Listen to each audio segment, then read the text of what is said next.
Greetings, Exiles. I present to you my Make It Rain Stormweaver Sorceress build. This build can be accessed as early as Act 4 in the campaign and can scale incredibly well to do all content in the game. This build revolves around the use of creating as many infusions as possible through the use of a Dueling wand with Spellslinger and Frost Bombs. This is allowing us to make it rain with Firestorms, Thunderstorms, and Comet. The main component of this build revolves on obtaining a cast on critical. However, if you do not have enough sufficient crit chance, you can also use a cast on elemental ailments until you're able to obtain enough crit chance. This build is also utilizing a Call of the Brotherhood ring, which turns your lightning spells into cold. This is important because it allows us to freeze enemies nearly instantly, providing us a huge layer of defense as well as damage with the passive node called Heavy Frost. For mapping, our main source of damage comes from Firestorm to clear the screens and Spark to assist with freezing enemies from afar. We use Frost Bombs to generate infusions rapidly, and while the exposure from them is nice, it is not the primary reason. We utilize Thunderstorms as well as the Shock Conduction level 2 support gem to guarantee shocks on enemies. This is important because since we are using Call of the Brotherhood ring, our lightning spells can no longer shock because they are now dealing cold damage. And Thunderstorm with Shock Conduction level 2 bypasses this issue, which allows us to still apply shocks. For bossing, the main source of damage will be coming from Firestorm and Comets, from Cast on Critical or Cast on Ailment, depending on which you are using at the time. For our damage amps, we are using Mana Tempest to amplify all our damaging abilities, Sigil of Power, to give us more spell damage. We are also using Curse Elemental Weakness and Frost Bombs. We are also using Convalescence, which starts our energy shield recharge immediately. We are also utilizing this belt, which allows our life flask to be able to recharge our energy shield on demand. We are also using Mana Remnants, which helps sustain our mana even further when we are using Comets on the boss. Lastly, we are also using Elemental Storm because of our Ascendancy choice. Elemental Storm just helps apply more elemental elements and deals slightly more damage. Because this build revolves around generating a lot of infusions, it is going to require you to obtain a Dueling wand with Orb of Storms, Living Bomb, and Snap if you so choose to. You will also be using short-fused Frost Bombs. I understand that short-fused Frost Bombs will not provide the full extent of the exposure debuff, but that is not the main reason we are using it. This build will also require you to obtain the following Ascendancy choices, which is Storm's Recollection and Refracted Infusion. These nodes will allow you to generate even more infusions. You also want to obtain Multiplying Squalls, as this allows you to have a +2 limit for elemental skills. What this does is it allows you to place more Frost Bombs, more Living Bombs, more Orb of Storms, and you can place more Firestorms as well. We are also using Infusion Power, which gives us even more chances to create infusions. You might be wondering, why so many infusions? Well, the simple answer is that these infusions would not only be empowering Firestorm and Spark, Comets, and Firewall, but they will be giving us 3% of our mana back every time we pick up one infusion. Essentially, you will have near infinite mana and can cast on crit as many Comets as you can on bosses. In addition to generating infusions, we are also utilizing mana cost efficiency nodes in the passives to lower the cost of the spells, especially for Comet, as that spell costs quite a lot. We are also using Mana Remnants, which grants us even more mana. And because these are considered remnants, it also counts as giving us another 3% mana per remnant. We're also using Clarity support gems to give us even more mana generation. All this combined gives us the mana sustain to provide us with a lot of damage. For mapping, it plays like this. You load into a map and you utilize the Numlock trick in order to auto-cast your Spellslinger Dueling Wand.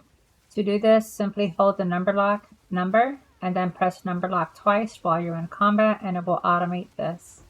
After that, just press Frost Bomb, Thunderstorm, Firestorm, and Mana Tempest throughout the entirety of the map. You can also utilize Curse Elemental Weakness and Sigil of Power for bossing or elites. Essentially, you have so much mana and cast speed that you just piano your keys without care, and you generate so many infusions that all your spells will be empowered. Okay, so I'm going to be going over the gear. For your Dueling Wand, you want the following: levels of spells, cast speed, crit chance, and gain damage is extra cold. Ideally, those are the stats you want. Other good stats would be damage is extra lightning, extra fire, spell damage, elemental damage. And for the socket, I'm using gain is extra cold, but the best one will be the +1 to all skills.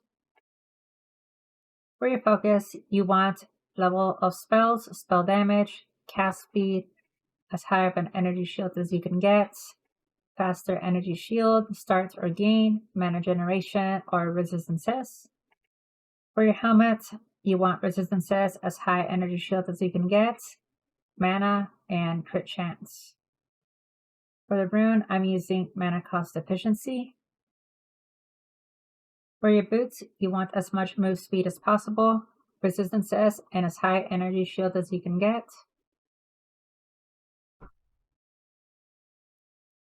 For your necklace, you want at least 40 spirit, levels of spells, and resistances, crit chance, cast speed, mana, or stat attributes. For your chest piece, you want at least 40 spirit, resistances, stat attributes, mana, and as high energy shield as you can get. For the uniques, we are using Call of the Brotherhood. For the gloves, we're using Malagaro's gloves. This gives you a lot of damage. For the sockets, we are using increased magnitude of ailments and cast speed. For the belt, we are using Chevron Satchel. This gives you the ability to use the life flask to generate your shields. You can also use the Darkness Enthroned belt and place these sockets inside that belt. It would be higher value, but I prefer the satchel because it gives you more sustain. For the ring, you want one with resistances, cast speed, mana, increased damage to cold, mana regeneration rate. Any of those are good. For your charms, you want immunity to stun, a stone charm, immunity to shock, a grounding charm, immunity to ignite, a dousing charm. For your life flask, you want one that says recovery is applied instantly. And for your mana flask, you want recovery is applied instantly.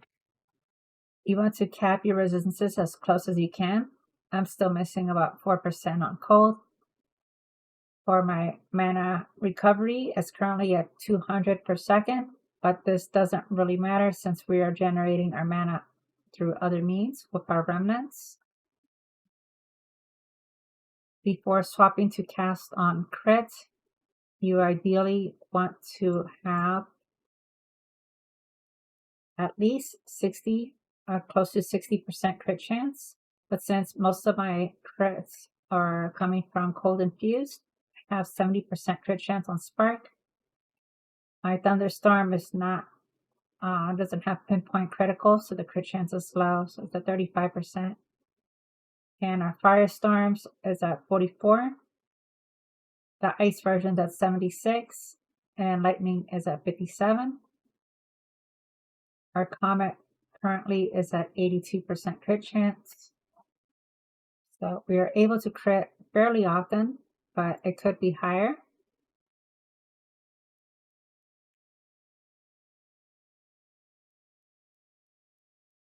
So for the passive tree, we have our Stormweaver Ascendancy. We're going to pick Tempest Caller, Multiplying Squalls. Our third one we're going to get Refracted Infusion and then Storm's Recollection. The important passives you want to obtain is Arcane Remnants, as this gives you your mana sustain.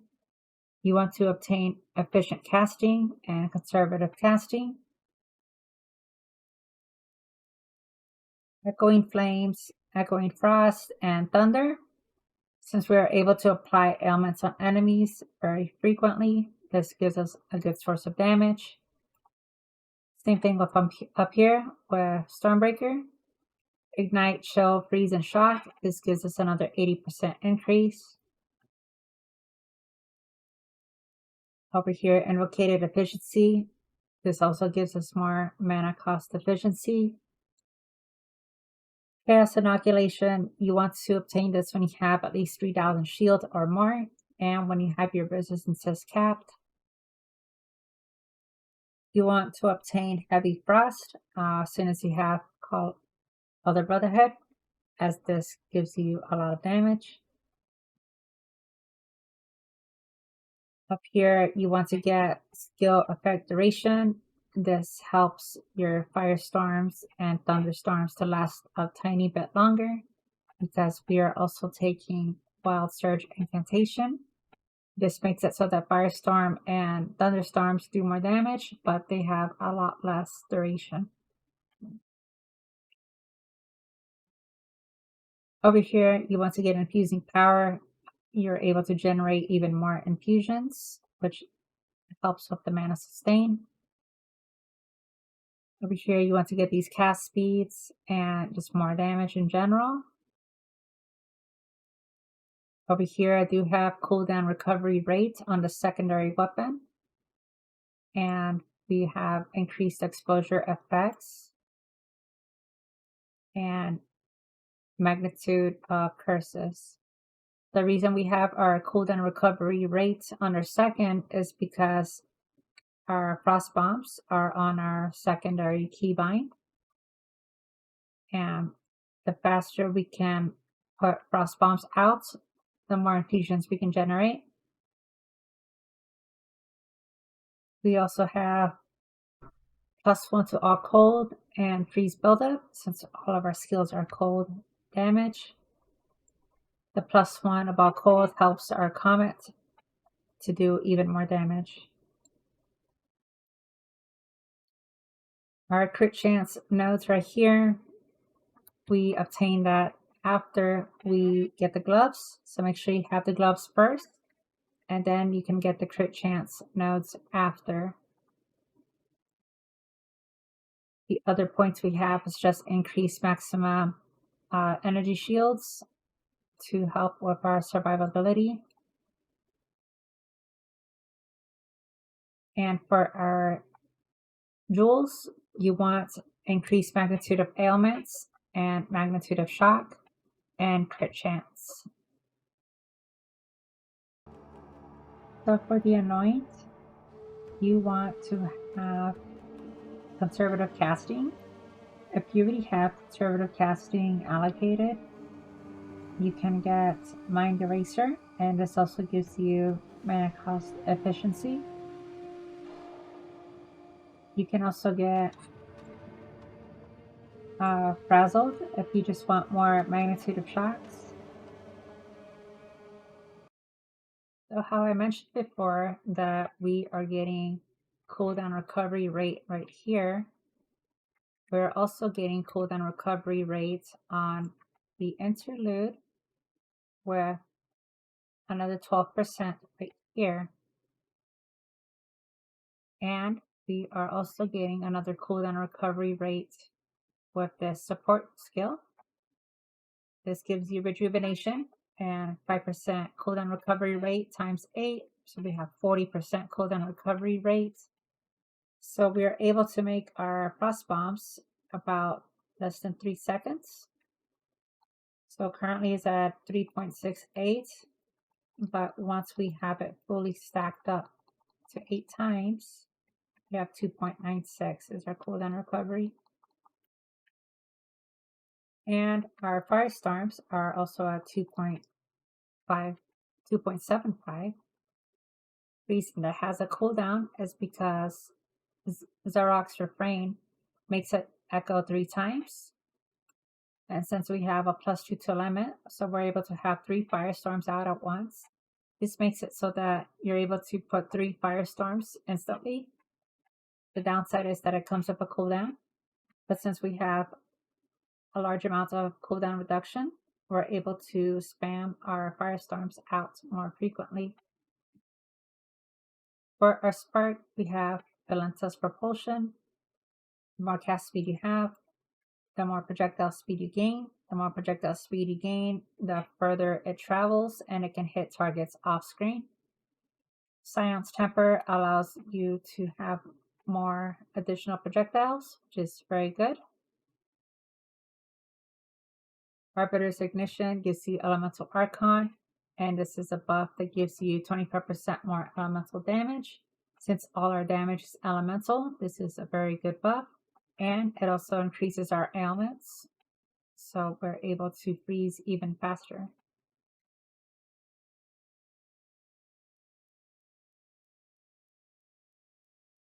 So I just wanted to make a quick mention about Firewall.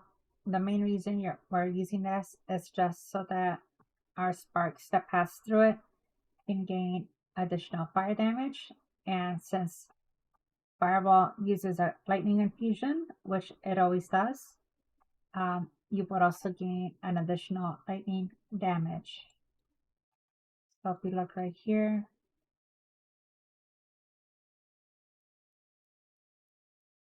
projectile damage, projectiles that pass through will deal added fire damage, and projectiles through infused deal an additional lightning damage. But since we're using Call of the Brotherhood, this is actually cold damage, so it's just more damage, which allows it to freeze enemies even faster.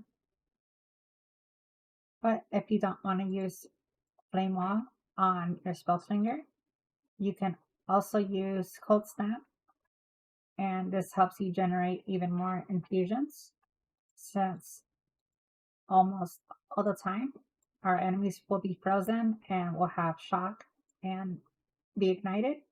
We're able to benefit from all this, and we're able to generate more infusions, so you can place Snap on your Spellslinger as well. And that is it for the guide. Thanks for watching. Right here is just a clip of me clearing a map. Enjoy!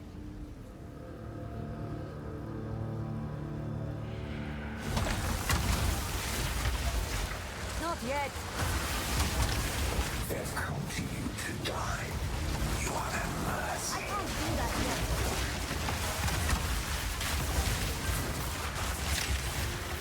I can't do that yet.